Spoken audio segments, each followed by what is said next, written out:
All right, IM2 classes. Today we're talking about special right triangles. Continuing our work with right triangles. Today we're going to talk about specific triangles. We're dealing with the 45, 45, 90 triangles. So all the triangles we're dealing with today, two of their angles are going to be 45 degrees, and the third one's going to be 90 degrees because it is a right triangle. So one of them has to be 90. So these are also isosceles triangles. So two sides are the same, two angles are the same. In class, what we'll be doing is going through and using Pythagorean theorem to find these side lengths here. So real simple, I'll just do one of them. 1 squared plus 1 squared. If I call this x is equal to x squared, 1 squared is 1. So we get 1 plus 1 is 2. And then if I square root both sides, I get the square root of 2.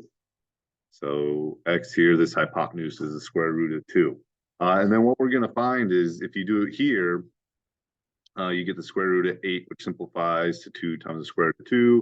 This one simplifies to 3 times the square root of 2.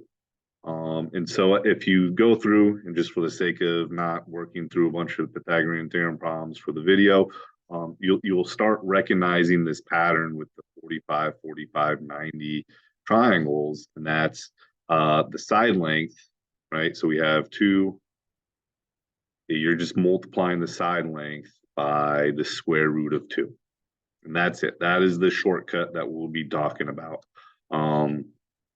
So it's the length of the leg, right? So we have x times the square root of 2. So if you're going to find, if you have a 45, 45, 90 triangle, you can use this shortcut to find the hypotenuse. If you have the hypotenuse, you can just do the opposite. You can take the, to find the leg, you can take the hypotenuse and divide it by the square root of 2. We do have to do some things like rationalize the denominator, that sort of thing.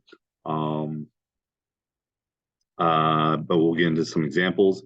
In the past, some of my students have appreciated flow charts on how to keep everything straight. The 45, 45, 90 triangle are pretty basic, so you don't really need this one. When we get to like 30, 60, 90, or even the SOHCAHTOA stuff, the flow charts can help. But what side do you know? Your leg. If you're trying to find the hypotenuse, you multiply the leg by the square root of 2. You know the hypotenuse, to find the leg, you divide by the square root of 2. Moving on. Find the leg of the hypotenuse. So since it's a 45, 45, 90 triangle is isosceles triangle, so that means these sides are the same.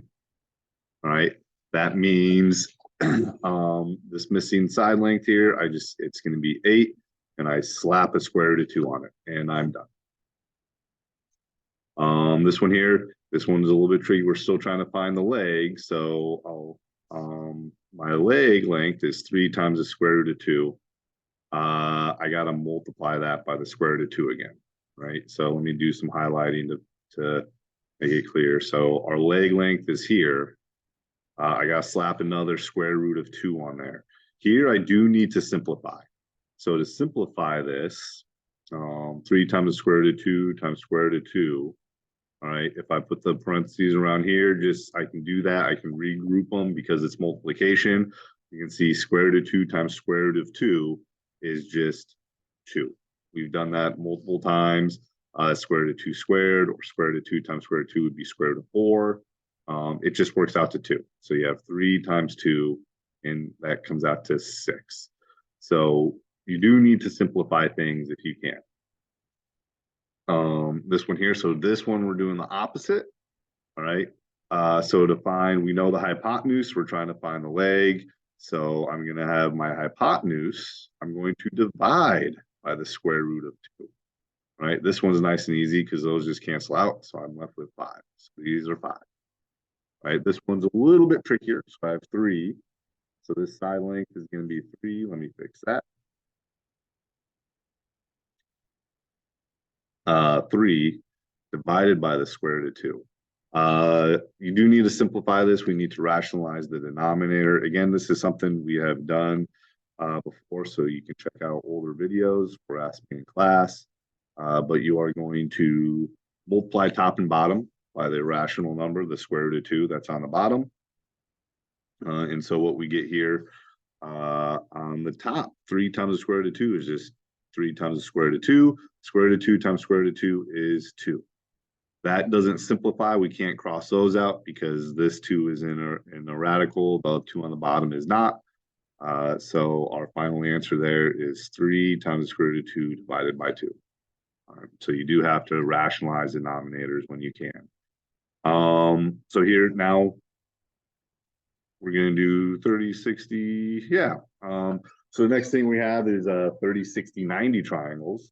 So for this 30, 60, 90, this is a specific triangle, so kind of like the 45, 45, 90, but here instead it's small angles 30 and then 60 and then with the 90. And so the shortcut here is if you have X, the side length, the hypotenuse is twice as long, and then I call it the middle leg. They call it the longer leg. Sometimes if I call it the longer leg, kids get that confused with the hypotenuse. If I say this is the middle leg, the middle length, medium leg. That's why I like medium leg. You just slap a square root of 3 on there. That is a square root symbol in there. Got a little fuzzy, but that is a square root symbol. So we should do some examples here. There we go. That looks better. Quick little flow chart that I did. This one is helpful. I don't know if you want to take a screenshot of it or whatever. Pause the video, but it's if you know the short leg, to find the hypotenuse, multiply short leg by 2. Find the medium leg, multiply short leg by square root of 3. All right, if you have the medium leg, you want to find the short leg first. So you come down, you divide the medium leg by a square root of 3, and then you find the hypotenuse by multiplying that short leg by 2. If you know the hypotenuse, you find the short leg first by dividing by 2, and then you find the medium leg by multiplying that short leg by the square root of 3. So really what you want to remember, no matter which side you're given, you want to find the short side first. Everything is in relation to the short side. So let's look at an example here. This one, we're given the short side. Make sure you're paying attention to which side is the hypotenuse. So U over here is the hypotenuse. So to find the hypotenuse, you multiply the short side by 2. So the hypotenuse here is 6. To find the medium side, you multiply the short side by the square root of 3. You slap the square root of 3 on there. Done. Right, this one here. So again, we want to find the short side first. So we are going to divide by this. Divide by the square root of 3. Great. So I get 6 root 3. I got to divide it by root 3. Cancels out. So this is 6. Wow, my board is being very difficult today. So this side, the short side is 6. And then to find the hypotenuse, I multiply the short side by 2. So 6 times 2 is 12.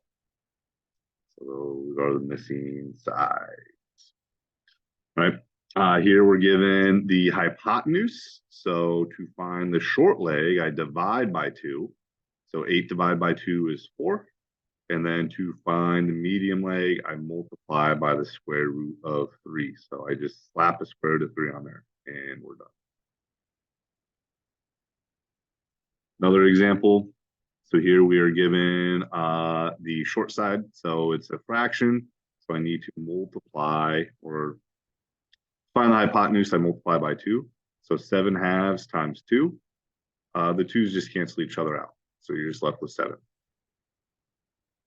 To find this side, I multiply by the square root of 3. Again, you just need to slap a square root of 3 on that fraction. You could put it in front of it, or I like to put it on the top. You just got to slap it in there. The other way you could write that would be 2 times. You can write it like that if you prefer. It just can't go in the bottom because then you'd be dividing by the square root of 3. So it's either in the top or in front of it like that. So 5. So here, this is one where it can get tricky. Stupid board.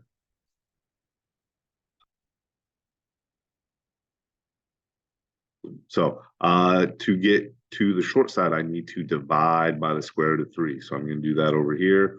5 divide by the square root of 3. I do need to rationalize that denominator. So I'm going to multiply top and bottom by the square root of 3. And then when I do that, on top, 5 times square root of 3. So I just get 5 root 3 on top. Root 3 times root 3 is 3. So here is 5 root 3 over 3. And then to get to the long side, I need to multiply by 2. So this one, it looks like it's tricky because this fraction is a mess. We have rational, it's a fraction with a root in there. It looks like it's a mess. But when I multiply this out, all I really need to worry about is what's on top. So I can make the 2 a fraction. And really, when we're multiplying here, we just got to do the 5, the 2 times 5 is what we're multiplying on this one.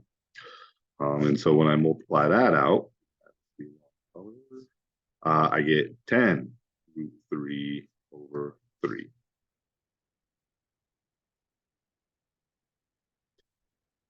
There we go. Next one. So this one, don't be fooled because it has a root 3 in here. What we're going to do to get the short side is we are dividing by 2. This is the hypotenuse. A lot of kids are going to look at this and be like, oh, it has a root 3 in it, so that must be the medium size. That's not the case. It is the hypotenuse. So I got to do 4 root 3. I have to divide by 2. 4 divided by 2 is 2, so it's just 2 root 3.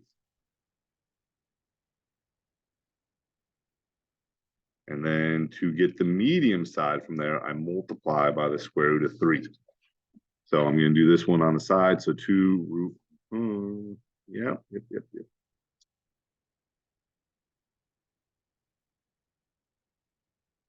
2 root 3 times root 3. We do this part first. So remember, root 3 times root 3 is just 3. Roots cancel each other out. 2 times 3 is 6. So this side is 6. I think that might be it. You have, yeah, that looks like it's it.